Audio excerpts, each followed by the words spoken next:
How's it going, wrestling fans? Thanks for tuning into this episode of the Wrestle Report, episode 42 with Phil and Don. I'm Phil.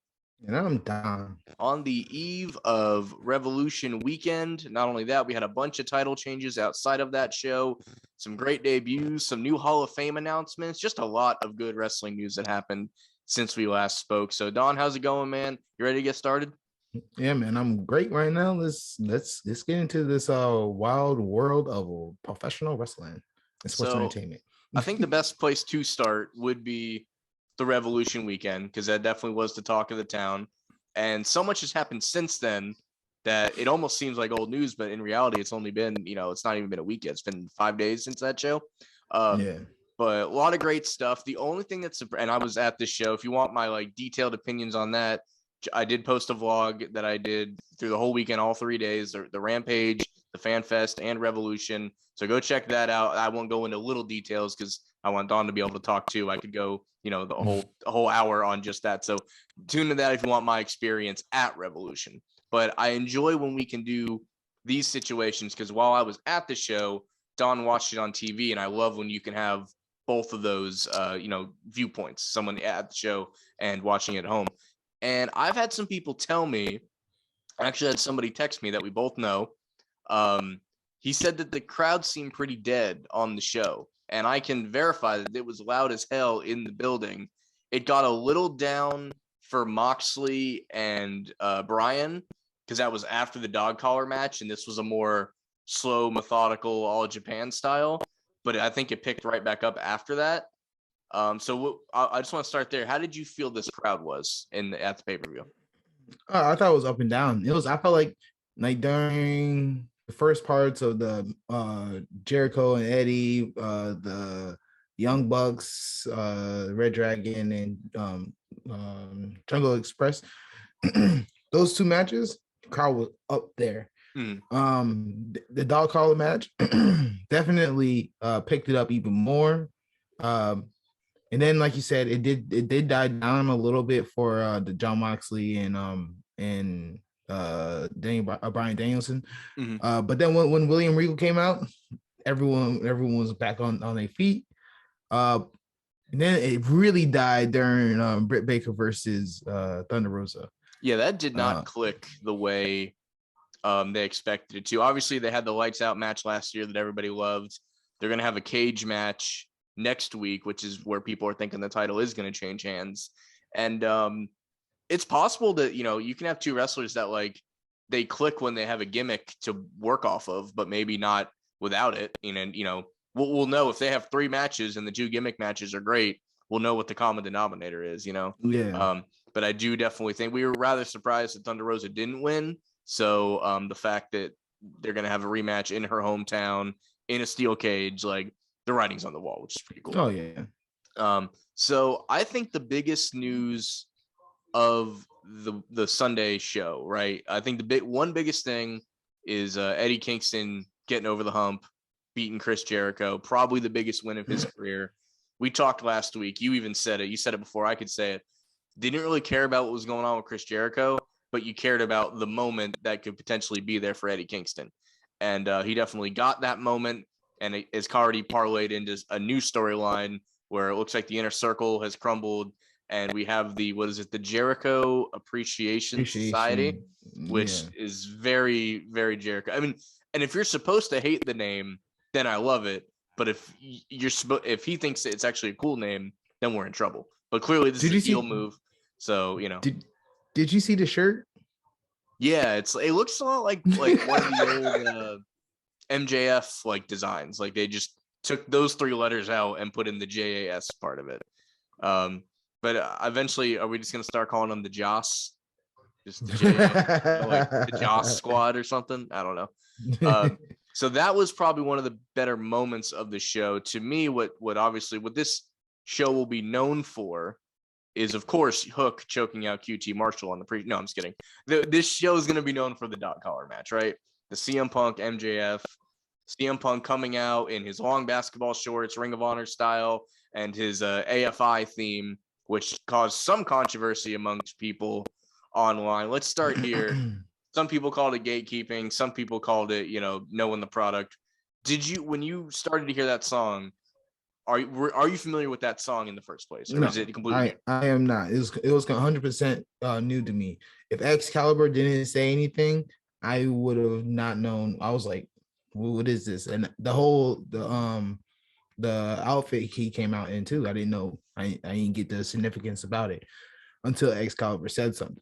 Right. So what's funny for me is I was familiar with the song, and it's also like, you ever know a song and you kind of know the beat of the words, but you don't really know you don't remember the individual words. So like I was trying to sing along to it, and I knew like the chorus, right? Everyone knew the chorus, but the like verses in between where I was kind of foggy on because I haven't heard that song in 12 years probably, right?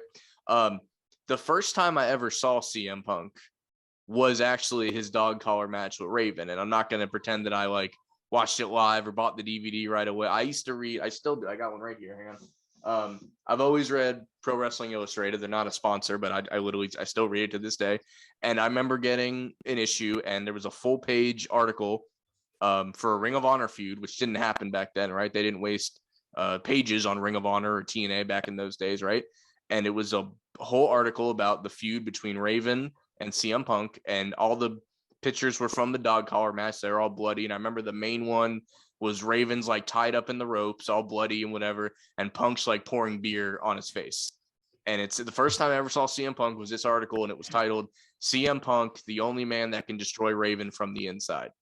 And I'm like, I'll know who this dude is, but he seems pretty badass.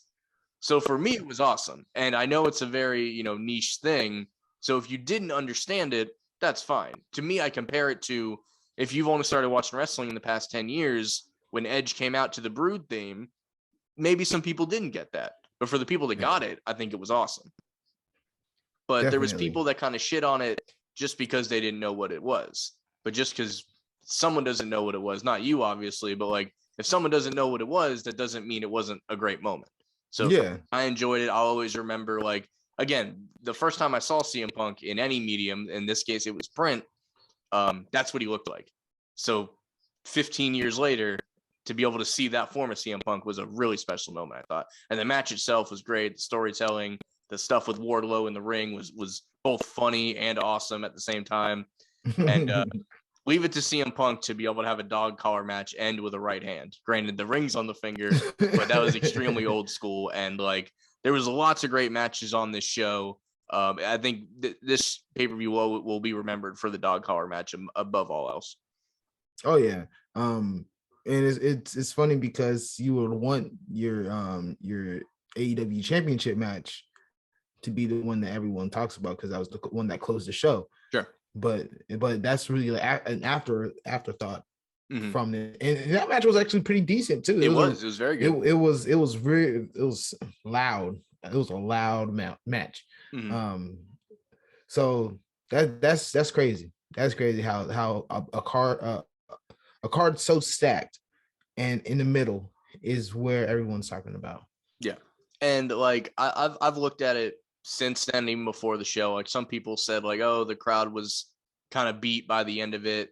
And while that's probably true, like I look at these matches, like I don't know what order I could have put it in to prevented that from happening. Maybe you shift a thing or two. Like they were smart. They put Jane Cargill right before the dog collar match, right? They put the women's title match, which again, that match didn't really click, before the Moxley Danielson match. And then they picked you back up with the tornado tag match and everything. The last pre-show match, I don't know if you watched the pre-show. I don't know if you were maybe doing stuff before the show actually started, but with the House of Black against, Death Triangle with Eric Redbeard, which was the one thing that we didn't get to talk about because they've already announced all the matches. We can go ahead and run this down. And of course they had to say, oh yeah, throw this. That the crowd was up for that match, like going into the live pay-per-view part of it. So really, like if you thought like they started hot, it's because they already were hot. Like everybody saw Hook for his few minutes. Everybody loved that, right? And then, that happened. So really, I would say it ran all the way through it started to die in the ladder match and then the Jane Cargill thing. And then it picked up for CM Punk. But like, I'm sure people did run out of gas. This was day 3 of a 3-day event. I'm not saying everybody there was at all 3 days, but I would say over half of them were. I saw a lot of familiar faces on Sunday that I also saw on Friday.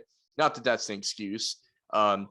I will say this show on Dynamite this past Wednesday in the Fort Lauderdale area, that might have been the worst AEW crowd I ever heard. They obviously popped for the Jeff Hardy debut, which we'll talk about, but it's probably the first time I've seen since they changed the entrance music when Jungle Boy came out to the Tarzan Boy song. It's like the only crowd I've ever heard not sing along to that song.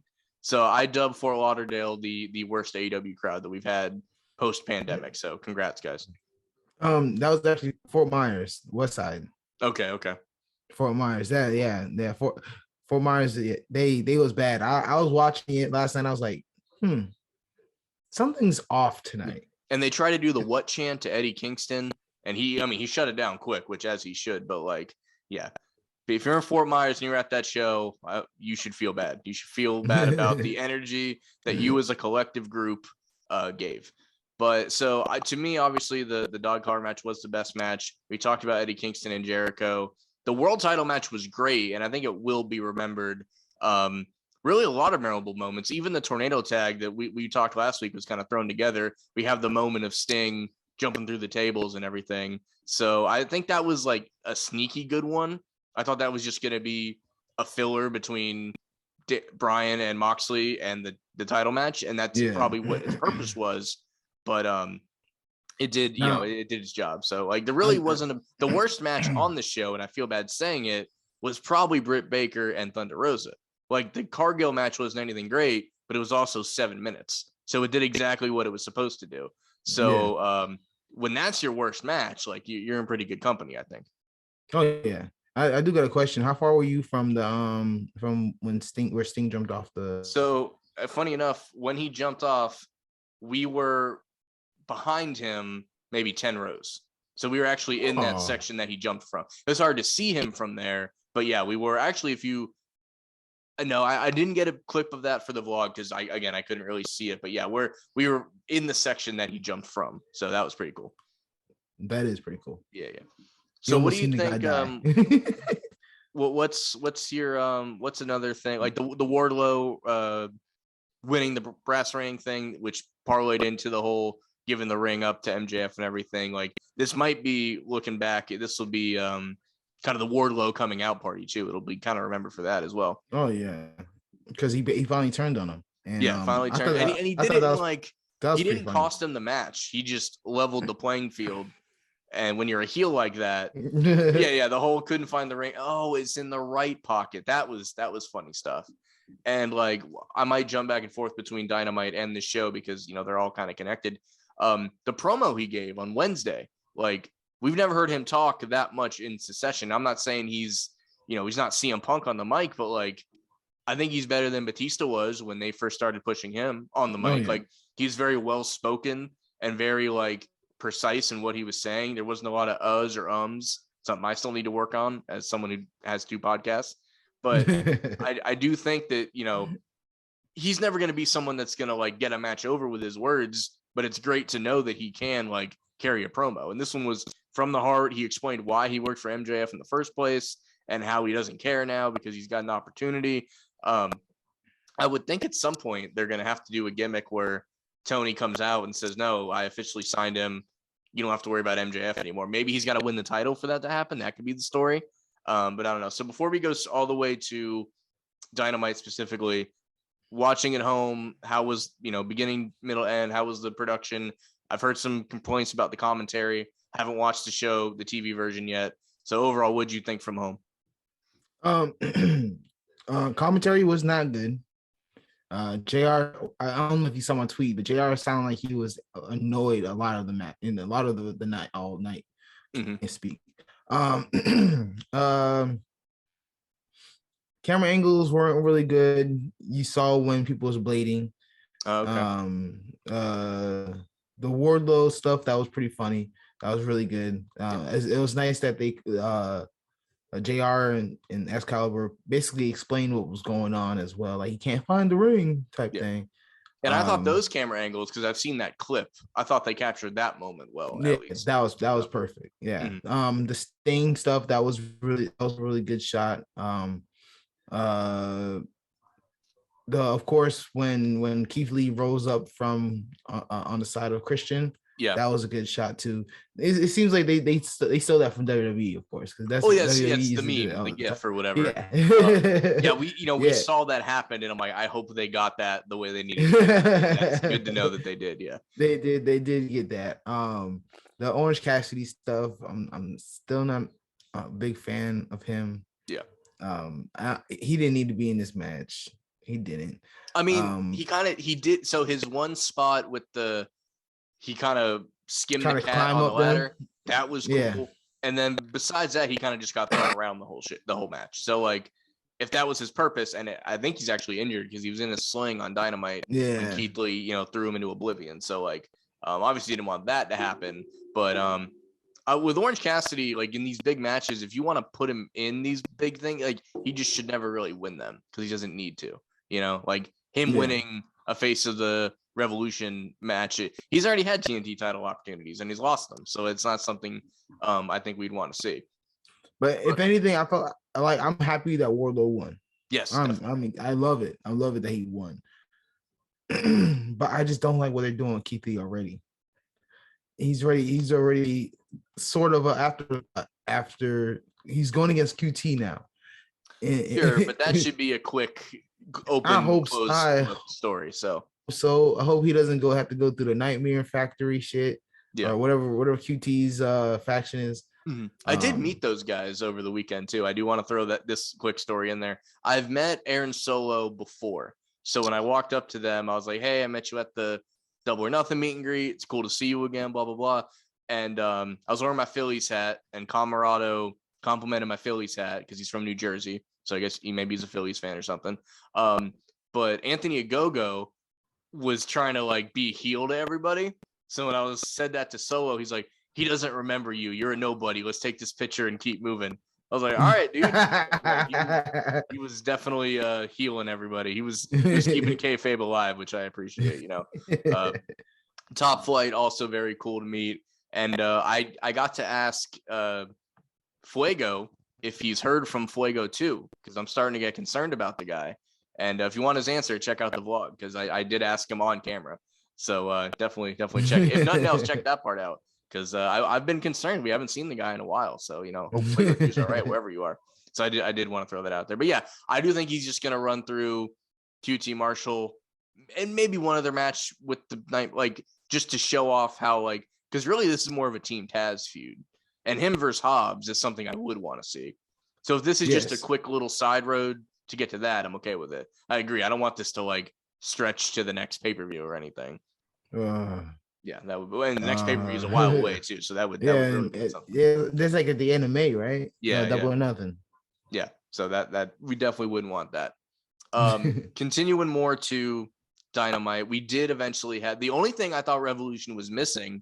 I'd give it like a 4.5 out of 5 as far as my experience at it and the show itself, everything in ring. And I think the only thing it was missing was a title change. I think if you give Rosa the title here, that might be enough to bump it up to a 5 from my perspective. I don't really grade shows a lot, but that's one thing I thought was missing. When we went to Rampage on Friday, I thought Andrade was going to win the TNT title. That didn't happen. We do have a new TNT champion now in Scorpio Sky, who I've always been a big fan of. So I don't know if they could have orchestrated that on this show instead, but then you don't have Sting on it or whatever. But I thought that was the one thing that was missing. And we are going to get, we have a new TNT champion, and I'm pretty certain we're going to get a new women's champion next week. So the title changes did come in the aftermath, but that was like the only thing it was missing. But we'll jump to I guess we'll talk, because I already mentioned it. What did you think of Scorpio Sky winning the TNT? Oh, man, I love it. Yeah. I love it, but then I hate it at the same time. Why is that? I love it because I'm happy that he won. He deserves it. To be honest with you, he should have been AEW champion a long time ago. Just my honest opinion. That's just me. I think he's fantastic in the ring, but I hate it because he's going to lose against Wardlow. Well, we'll get to that part in a second. If you remember when we first started the show, we were only probably 10 episodes in this time last year. He won the Revolution ladder match last time, and I thought he should have won the title then, because Darby was all beat up from the cinematic match or whatever it was. Yeah. So I thought it was a perfect excuse for him to drop. So I've been wanting him to win the title for over a year. So the fact that he did, I think, is great. And a lot of people share your sentiment of that's awesome, but he's going to lose it in a week to Wardlow. Here's why I don't think that happens. I think either MJF comes back and screws him out of it because he felt he was screwed by Wardlow with the whole ring thing, or he will delegate that to Shawn Spears doing it for him. And then Wardlow will go on that side path. He'll probably run through Spears first and then get his match with Wardlow. Or I'm sorry, Wardlow will get his match with MJF. So like they could easily have him run through Scorpio Sky. Like there's an obvious, you could see it going that way. But I'd say not so fast. The fact that they gave the belt to him, I think Spears, MJF, or some connection of the two are going to stop Wardlow from winning the title next week. That's my prediction. So do you think a DQ or like? I think he's just going to cost him the match. He'll lose by roll up or some sort of, because Wardlow's the best thing about Wardlow, and people talked about like when Cody beat him in the cage in his first match, and if that may or may not was the right move.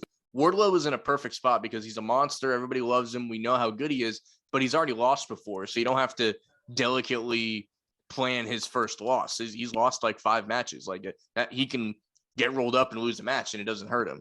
So I do think, I mean, it could be a DQ, but I do think it would be a great start, especially if it's by hook or by crook and Sky wins, and then he just brags about it, that he beat Wardlow, even though he didn't beat him like super clean. So like, regardless, I think Sky retains in some fashion, but I do think he actually gets the win in some shape or form. So we'll see. We'll see that next week.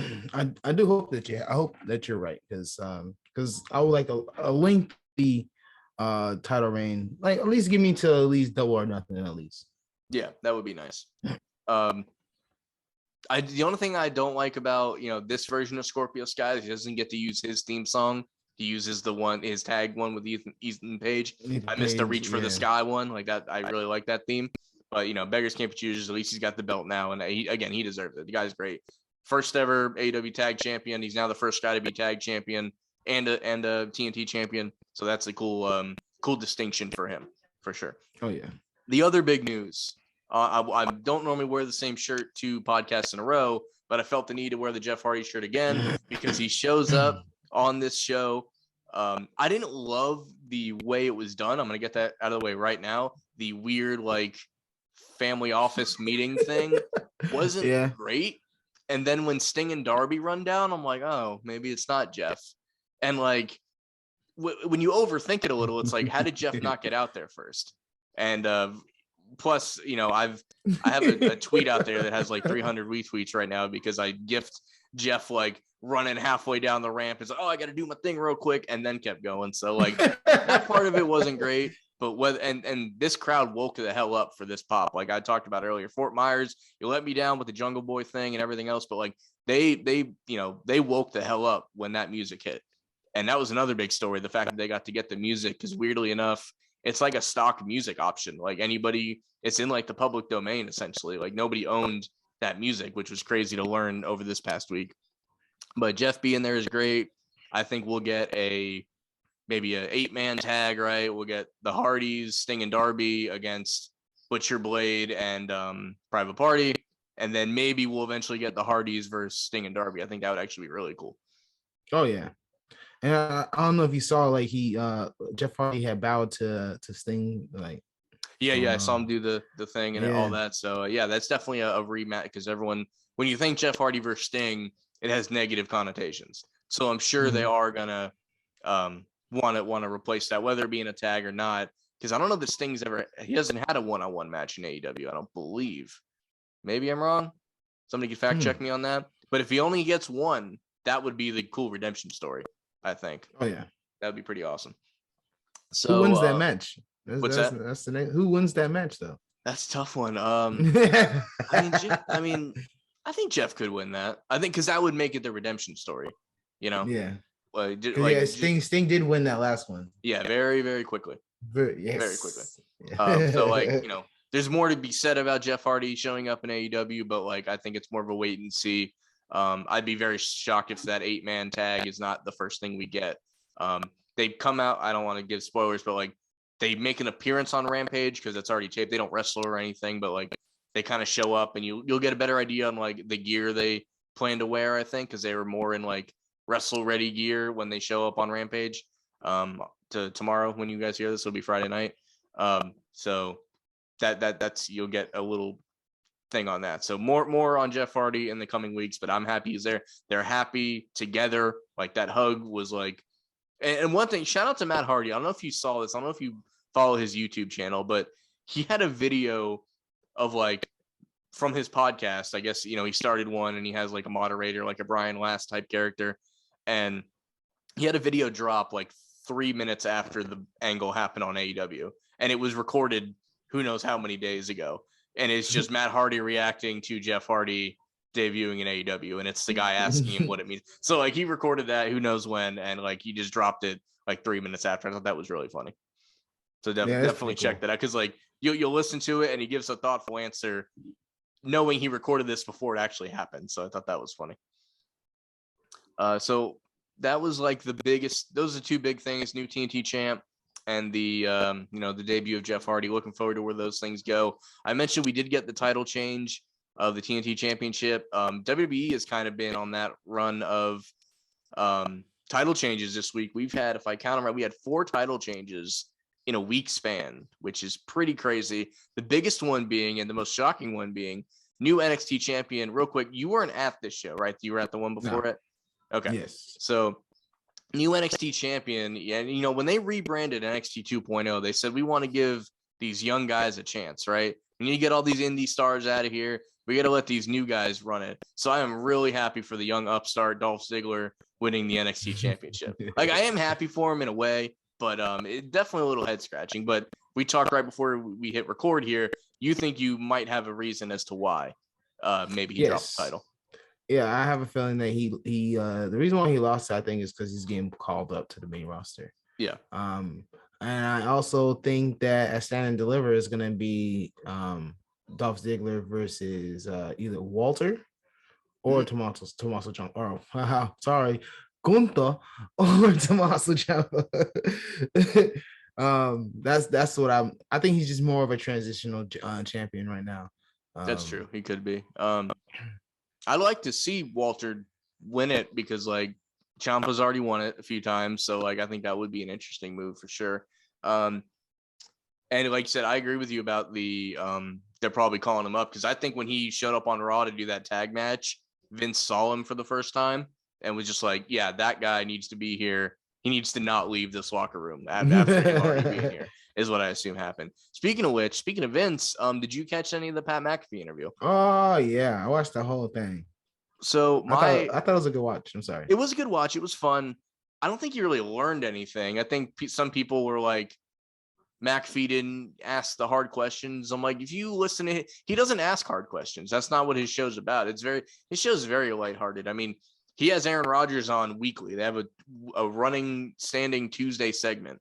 And when all the shit was hitting the fan with Aaron Rodgers, he didn't ask him the tough questions. He just, so I guess if you didn't go in expecting that, you're going to enjoy it. Some people were disappointed. But seeing Vince somewhat human, cracking a joke or two, I definitely enjoyed it. I love the, we did, our sentiments were correct. We are getting Pat McAfee and Austin Theory at WrestleMania. And I'm excited for that as any other match we're getting. We're not getting Steve Austin and Kevin Owens. Now we're getting it, in a segment where Austin will stun KO and that'll be fun. But like, I don't know that part. I don't know. I won't be surprised if it turns into a match. You think? I wouldn't be surprised. I'm okay with him even being there. I mean, it's never a bad thing when Stone Cold shows up. Like, if you can go out there and stun him and stun whatever. Like, I'm cool with it. Like, I'm never gonna be upset with Steve Austin's on my TV. That much I know. So we'll see where that goes. But yeah, the Vince McMahon interview, fun times. If you knew what you were getting into going into it, you probably enjoyed it more than other people, I would say. Yeah, I do like the stories that he was telling. Like he was telling the story about when he was an upstart and other promotions when it was territory days that they wanted to offer him. Like I thought that was pretty like, oh shit, that's a crazy ass story. JR is in the bathroom and he overheard them doing all this. And it was also cool that he was also cussing. I thought that was pretty. Yeah, he dropped a couple F-bombs casually too. He didn't make a big deal about it, which I think I enjoy.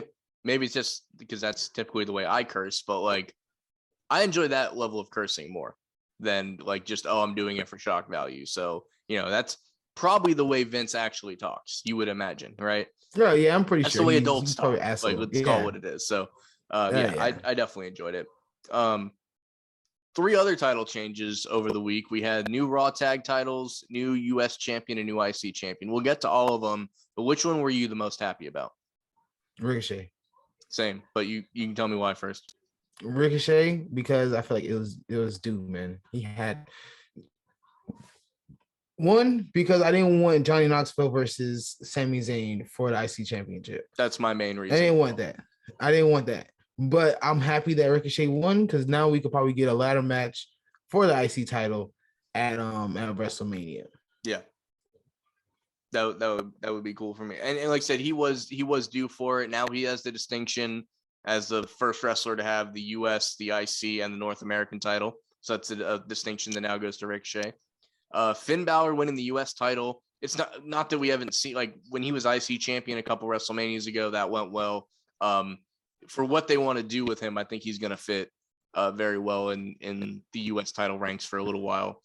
Don't get me wrong. I was happy that Finn Balor won. Yeah, same. I love it. It just Ricochet was more important to me than that.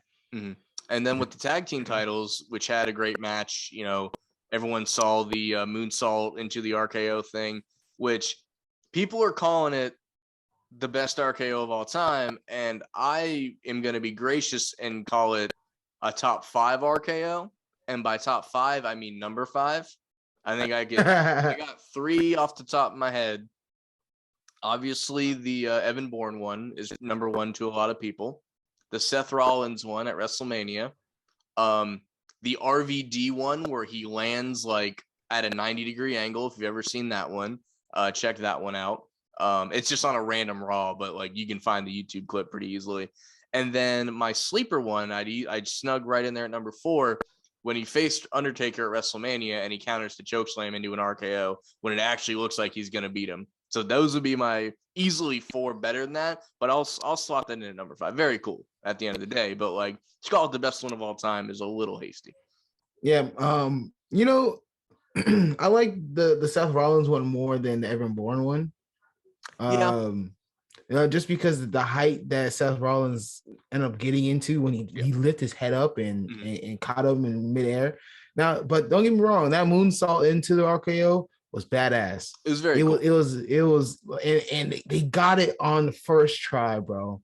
Yeah. Kevin Dunn didn't camera 3, camera 2, they stayed with the one camera through the whole thing. They stayed the whole thing, yeah. So I thought that was pretty cool. So yeah, kudos to Kevin Dunn on that one. Absolutely, he don't get a lot of kudos these days, so we'll give him that one, I guess. Yeah, facts. Another reason to put the Seth Rollins one ahead of it, now that you've said that, that one was actually in a match where people don't remember. The Evan Bourne thing was actually in like a scrum, like everyone. I think they were going into like Money in the Bank or something, and all the participants were just hitting finishers on people, and that's actually when the Evan Bourne one took place.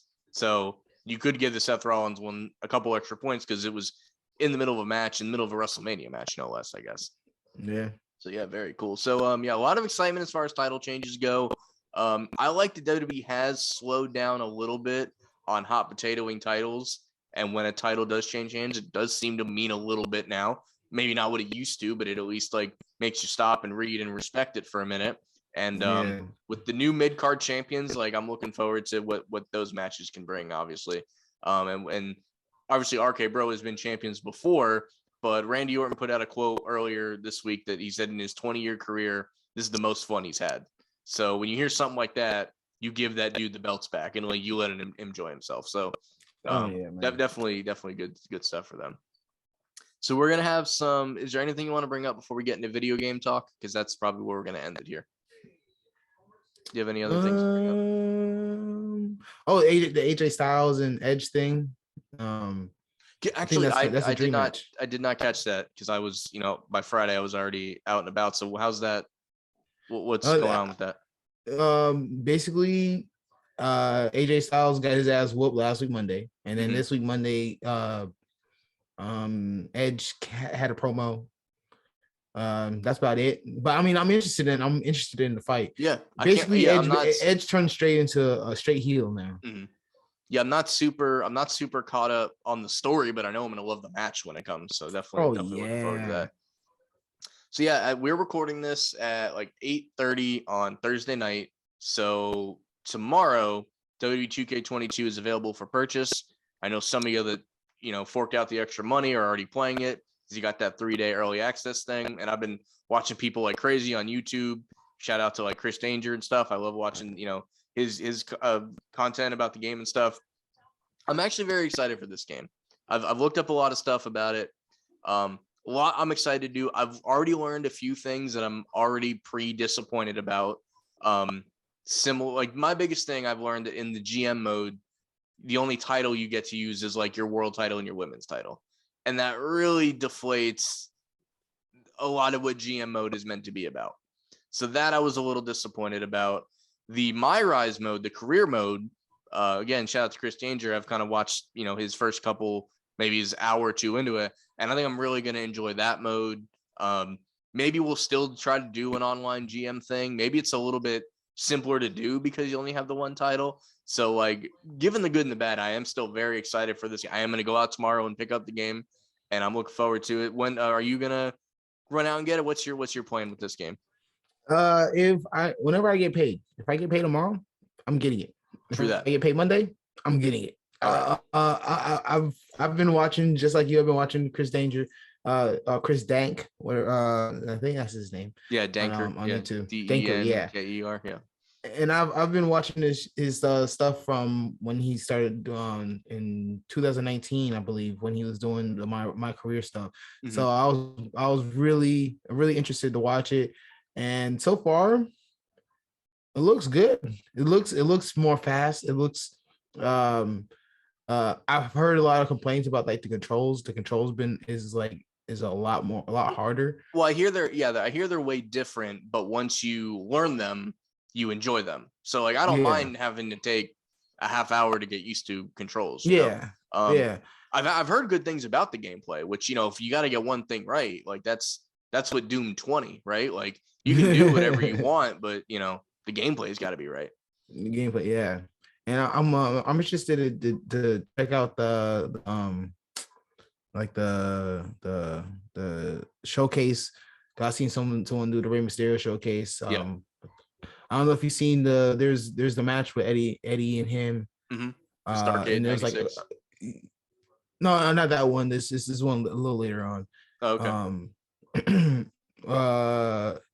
I like how they transition from gameplay to the actual video. Yeah, I thought that was pretty cool. And I'm a big showcase fan. I used to do it when Stone Cold was on there. And I actually rebought, because I used to have Xbox One and I switched to a PS4 later in life, and I rebought 16 just to replay the Stone Cold mode. Oh yeah, man. Yeah, badass, bro. Mm-hmm. But I'm really excited, and it's funny because there's reports that this might be the last 2K.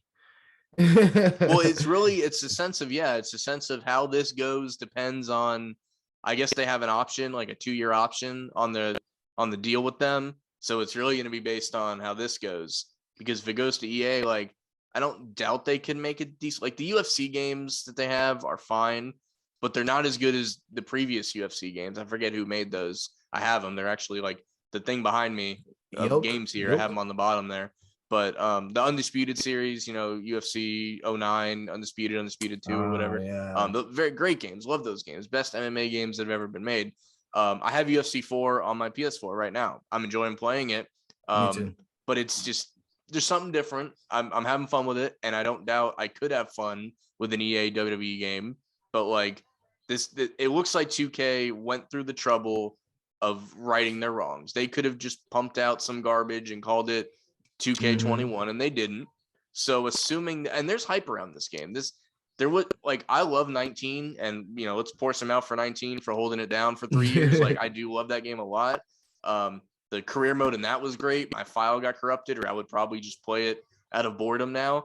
But 19 was great, 20 wasn't, and they fixed it. And I think that goes a long way. And they might have a decent game, but I think the fact that they cared about this product, and there's buzz around this game. Like when 19 came out, as much as I enjoyed it, there wasn't buzz around it. I bought it on Black Friday because it was already half off. That's when I picked up 19. You know, but there's buzz and the around game this start. game. I think that game came out like in October-ish too. Yeah. So I got it. That's the sad part. So there's buzz around it. People are excited about it. Shout out to Billy. He pre-ordered it through, I think, Amazon, and he randomly got it today instead of tomorrow. So he's actually already playing it too. So good on him. But yeah, man, if you do get paid tomorrow and you do get it, hit me up because we will hop online and try and stream some stuff. So if you see me go live on YouTube later tomorrow, you'll know Donovan also got. I might do it anyway, but I like to do it with somebody. So I think that's where we're gonna leave you guys. If you are also like us and you're pumped for this game, let us know in the comments if you can. And hope you go out and it's everything you want it to be. Like I said, we've learned a few things about GMO that I wasn't crazy about. That my faction thing, I'm not even going to touch because I don't do Ultimate Team stuff. I can't unless it's free, and I doubt it is because it's 2K. But yeah, the whole card collecting thing, I can't do it. But yeah, guys, have a great night. Enjoy SmackDown if you're watching that too, by the way. And 2K drops tomorrow, so everybody enjoy it. See you next time. Peace.